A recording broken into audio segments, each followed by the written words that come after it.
स्वागत है आपका इस वीडियो में। पिछले वीडियो में हम आपको वाच्य पढ़ाए थे और बताए थे कि कर्तरी वाच्य में अकर्मक और सकर्मक दोनों क्रियाओं का प्रयोग होता है। कर्मवाच्य में सकर्मक क्रिया का प्रयोग किया जाता है और भाववाच्य में अकर्मक क्रिया होते हैं। तो मेरे कमेंट बॉक्स में एक स्टूडेंट के द्वारा अकर्मक और सकर्मक क्रिया में अंतर को एक बार फिर से स्पष्ट करने के लिए अनुरोध किया गया। तो आज हम इस वीडियो में सकर्मक और अकर्मक क्रिया के अंतर को स्पष्ट करेंगे। सकर्मक क्रिया अर्थात कर्म सहित, अकर्मक क्रिया अर्थात कर्म रहित।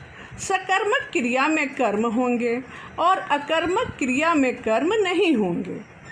अब देखिए, इस सकर्मक क्रिया और अकर्मक क्रिया में अंतर को हम एक वाक्य के द्वारा बतलाते हैं। यहाँ वाक्य है, मैं निबंध लिख रही हूँ। मैं निबंध लिख रही हूँ। आप इसको अगर नहीं समझ पा रहे हैं कि यह सकर्मक है कि अकर्मक है, तो आप इसी वाक्य में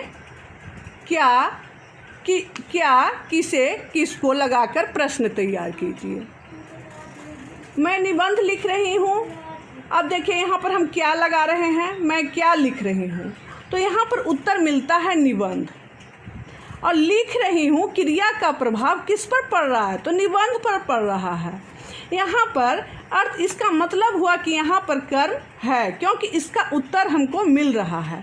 अगर हम प्रश्न लगा देते हैं कि क्या किसे किसको और उत्तर हमको मिल जाता है या संज्ञा या सर्वनाम में उत्तर मिल रहा है, तब आप समझिए कि वह सकर्मक क्रिया है। और इस क्रिया का प्रभाव किस पर पड़ रहा है, तो कर्म पर पड़ रहा है। यहाँ निबंध जो है यह कर्म है, तब आप समझ जाइए कि वो सकर्मक क्रिया है। अब देखिए, यहाँ अनामिका चलती है। अनामिका चलती है, अगर यहाँ पर हम क्वेश्चन इसका तैयार अब करेंगे, प्रश्न इसको हम बना देते हैं, अनामिका क्या चलती है, तो यह प्रश्न ही सबसे पहले गलत होगा। अगर प्रश्न हम करते भी हैं तो इसका उत्तर हमको नहीं मिलेगा, क्योंकि इसमें कर्म गौण है। इस क्रिया जो है चलती है, इस क्रिया का फल अनामिका पर पड़ रहा है, अर्थात कर्ता पर पड़ रहा है, और यहाँ कर्म गौण हो गया है और यहाँ कर्म नहीं है, इसीलिए यह अकर्मक क्रिया है। हम फिर से एक बार आपको बतलाते हैं कि अगर देखिए, यहाँ मैं निबंध लिख रही हूँ, तो मैं क्या लिख रही हूँ, तो निबंध। तो इसका मतलब कि इस क्रिया का प्रभाव किस पर पड़ा, निबंध पर पड़ा। निबंध है, यहाँ कर्म है, इसीलिए यह सकर्मक क्रिया है। और प्रश्न आपको तैयार करना है क्या किसे किसको लगा करके। आप कौन नहीं लगा सकते हैं, क्योंकि यहाँ कर्म की बात हो रही है। तो जब भी लगाएंगे तो क्या लगाएंगे, किसे लगाएंगे, किसको लगाएंगे। यहाँ भी वही बात है, श्याम सोता है। श्याम सोता है, तो अगर हम यहाँ पर क्या किसे किसको लगाते हैं तो हमको उत्तर नहीं मिलता है। क्यों नहीं मिलता है, क्योंकि जब यह क्रिया जो सोता है, इसका फल, इस क्रिया के व्यापार का फल श्याम पर आता है, श्याम करता है, यानी कर्म यहाँ गौण हो गया है, कर्म नहीं है, इसीलिए यह अकर्मक क्रिया है। यहाँ देखिए, जी घबराता है। जी घबराता है, जी क्या घबराता है, तो इसका उत्तर हमको नहीं मिलेगा, इसीलिए यह भी अकर्मक क्रिया है। अब देखिए, एक ही तरह के उदाहरण में थोड़ा सा अंतर कर देने से एक अकर्मक हो जाता है, दूसरा सकर्मक हो जाता है। यहाँ देखिए, प्रखर पढ़ता है। प्रखर पढ़ता है, तो ये जो क्रिया है पढ़ता है, इस क्रिया का फल प्रखर पर पड़ रहा है, कर्ता पर पड़ रहा है, कर्म यहाँ गौण है, कर्म है ही नहीं, इसीलिए यह अकर्मक क्रिया हो गया। अब देखिए, प्रखर पुस्तक पढ़ता है, तो अगर हम यहाँ पर क्या लगा देते हैं कि प्रखर क्या पढ़ता है, तो पुस्तक पढ़ता है, यानी कर्म है। ये क्रिया के व्यापार का फल यहाँ पड़ रहा है, क्रिया का प्रभाव पुस्तक पर पड़ रहा है, यानी कि इसमें कर्म है, पुस्तक कर्म है, इसीलिए यह सकर्मक क्रिया हो गया।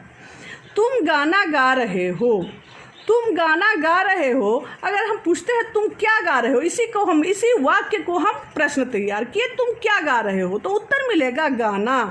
तो यहाँ पर कर है, यह कर्म सहित है, इसीलिए यह सकर्मक क्रिया हो गया।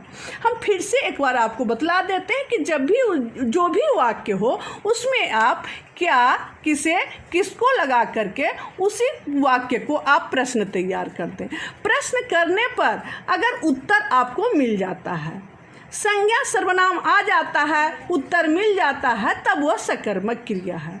अगर प्रश्न करने पर आपको उत्तर नहीं मिलता है, इसका मतलब कि वहाँ कर्म गौण हो गया है, कर्म रहित है, कर्म वहाँ पर नहीं है, इसीलिए वह अकर्मक क्रिया है। तो एक ही देखिए, ये यहाँ पर एक ही वाक्य है, बस यहाँ पर पढ़ता है, यहाँ पर पुस्तक पढ़ता है, यहाँ पर कर्म गौण हो गया, यहाँ पर कर्म है, इसीलिए यह अकर्मक क्रिया हो गया और यहाँ पर सकर्मक क्रिया होगा। ठीक है, अब हमें विश्वास है कि आप सकर्मक क्रिया और अकर्मक क्रिया के अंतर को अच्छी तरह से समझ गए होंगे। तो ठीक है, अब मेरे अगले वीडियो में आप वाच्य परिवर्तन करना सीखेंगे।